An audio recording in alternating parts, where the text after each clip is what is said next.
how to fix product activation failed error in Microsoft Excel. Welcome back to the channel, guys, and in this video I'll tell you exactly how you can fix the product activation failed error in Microsoft Excel. So the first thing you need to do is go ahead and open up your File Explorer,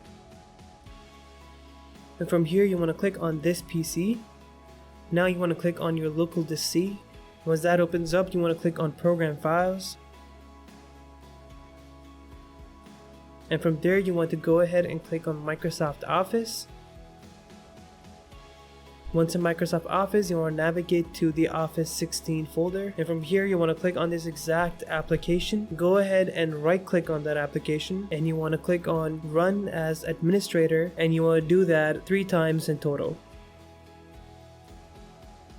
Once that is done, you could go ahead and run your Microsoft Excel, Microsoft Word, and you won't get the product activation error anymore. If this video helps you out, make sure to give it a like and subscribe to the channel. Turn on the bell notification to get notified when we upload next. Thank you so much for watching, and see you in the next video.